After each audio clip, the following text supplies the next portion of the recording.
Hello, I am your teacher, Mr. Pacitti, and this is my classroom here in Brooklyn, New York. So put away your mobile phones, put away your regular sleep patterns. It's time to concentrate. It's time to study. This is SmackDown Live, and this is Graded.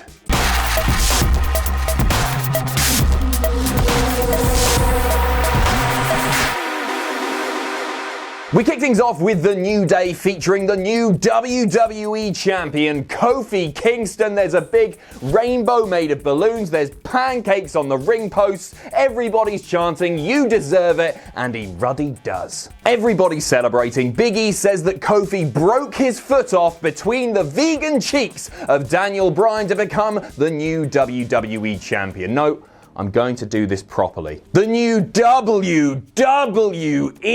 Champion. My word, I'm so white.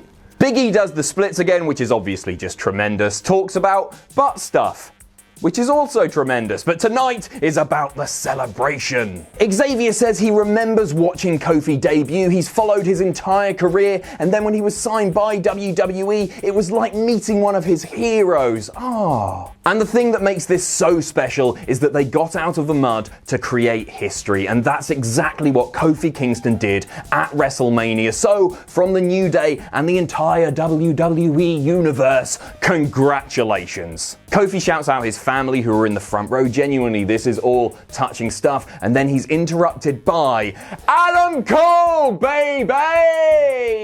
No, it's not. It's the Bar again. Sorry. Sheamus says Kofi almost lost his WWE Championship last night in his first title defense. Not really sure that's true. And then they announced a 6-man tag. The New Day, all 3 members, taking on the Bar and their new friend, Adam Cole, baby! I'm kidding again. It's Drew McIntyre from Raw. Ooh, Raw friend. This one gets a B+, generally just a really happy opening segment. I'm not quite sure why the Bar keep interrupting Kofi Kingston. The optimist in me thinks it's that Sheamus is going to push Cesaro into a big singles feud with Kofi Kingston. The realist in me thinks it's because, well, WWE don't really know what they're doing. Let's move on. Speaking of 6-man tags, it's now time for Rusev, Nakamura and Andrade taking on the team of Ali, Ricochet and Aleister Black. Ricochet and Nakamura start things off, big NXT chants as the heels tagging in and out, cutting the ring in half and beating down that Trevor man. Ricochet finally gets the hot tag, in comes Ali, then Black, then back to Trevor, then back to Black, and they all do that cool sitting down cross-leg thing like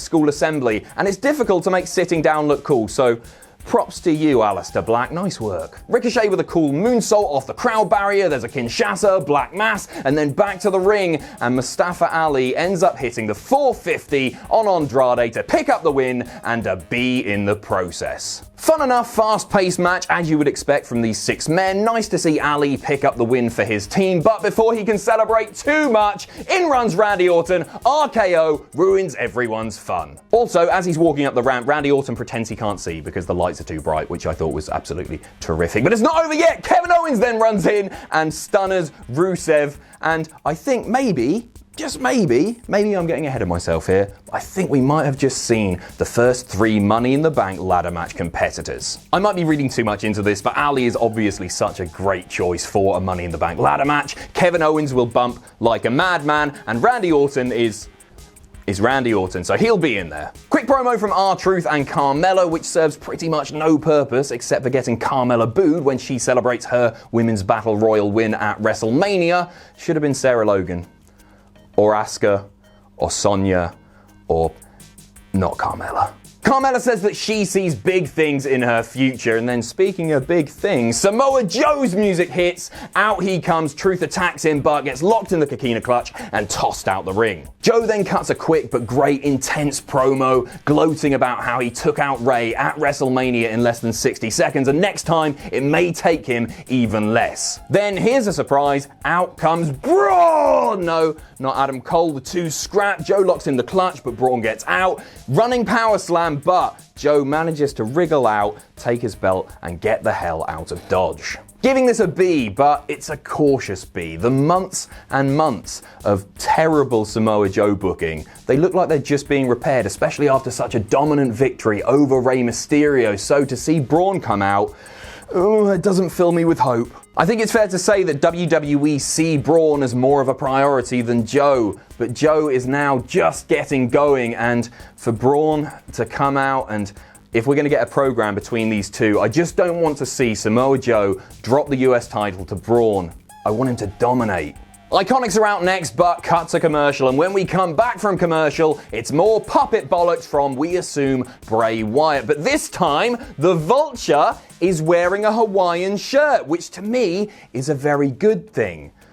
A good thing. I'm talking about a puppet bird in a shirt. If this means we're getting a more NXT, Max KD, Waylon Mercy kind of Bray Wyatt, then I'm absolutely all for it.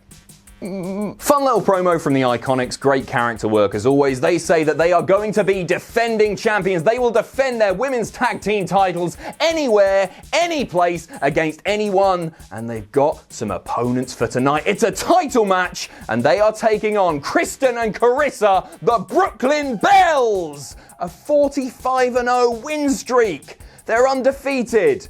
They're jobbers. IKonics squashed the Bells in a couple of minutes. Obviously, this wasn't a good match as such, but I'm going to give it a B+ because of what it achieved. The IKonics obviously aren't as strong in the ring as Sasha and Bayley, but they're great characters, and the idea that they would copy Sasha and Bayley in saying that we'll go to NXT, we'll go to SmackDown, we'll go to Raw and defend our titles, but then introducing a pair of jobbers was great character work. I really enjoyed it, liked this segment a lot. Oh, and then we go backstage to Paige, who announces that next week on SmackDown, she'll be bringing some real competition for the IKonics. I guess setting up Paige as a manager. I think the most obvious guess is the Sky Pirates, and with Paige not having a real role on TV right now after losing her GM-ship, then her being a manager for those two, a team who probably need a mouthpiece, well, I'm all for it. Paige isn't the strongest talker, if we're honest, but I'm glad to see that WWE do have plans to keep her on TV, at least until Fighting With My Family comes out on Blu-ray. Next up, we get a Shane McMahon promo. He comes out to the ring sporting a black eye. What a trooper. Best trooper in the world. Shane reflects on his definitive win at WrestleMania, saying that he is the reason that millions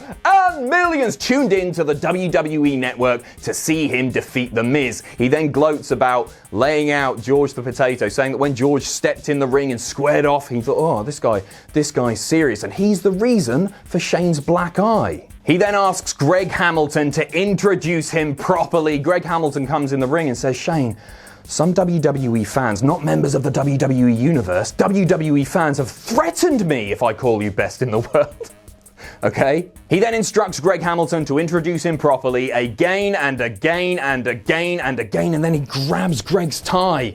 Remember what happened last time? A WWE superstar grabbed a ring announcer by the tie? You'll be wrestling in Evolve next week if you're not careful, Shane. He then drags Greg to the top of the ramp, where finally Greg manages to introduce Shane McMahon to Shane's satisfaction, and then Shane walks to the back.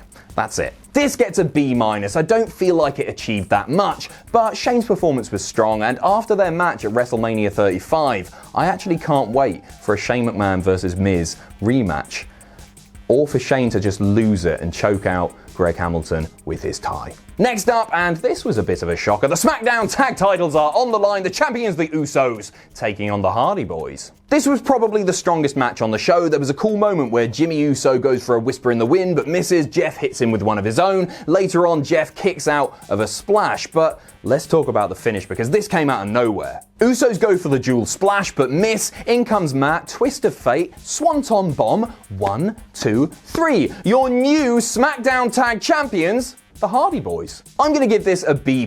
Two tag teams who defined their respective eras going head to head was in itself pretty cool, and I'm not all about the Usos losing, especially after their great match at WrestleMania and keeping hold of the titles there, but if this means that the Usos then go over to Raw and help rebuild the Raw tag division, a division which desperately needs repairing, then I'm all for it. We'll see. Oh, and then Lars Sullivan's music hits, and he comes out and he kills the Hardy Boyz. Are we seeing Legend Killer 2.0? I don't know. I'm not booking the show. Yet.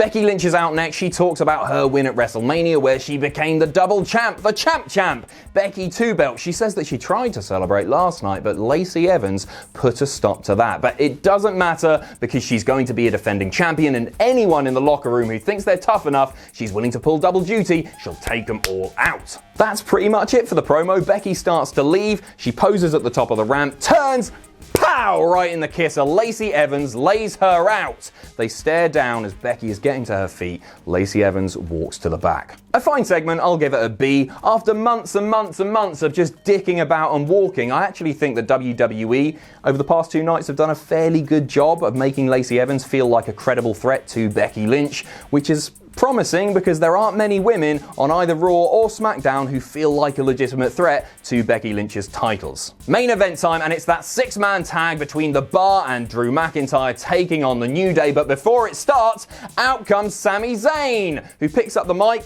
holds it for ages, and then goes, nah, you're not worth it.